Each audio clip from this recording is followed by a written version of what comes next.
हे बघा माझ्या पोटामध्ये काय निघालं ते. हर हर महादेव मित्रांनो.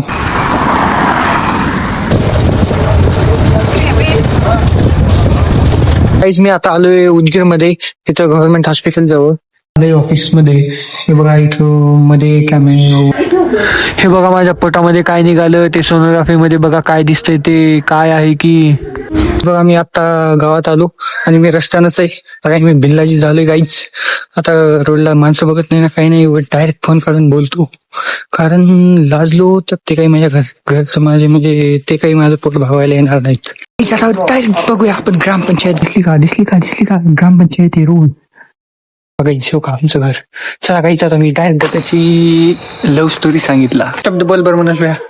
खऱ्या प्रेमामुळं मी आज ह्या पोझिशन मध्ये आहे. पण जर तुम्हाला करायचं असेल तर खरं प्रेम करू नका. फक्त फ्रेंडली मध्येच राहा तुम्ही, पण प्रेमाच्या भानगडीत पडू नका. मला एवढं सांगायचं. तर फक्त फ्रेंड सर्कलच ठेवा, फ्रेंडच्या पुढे जाऊ नका.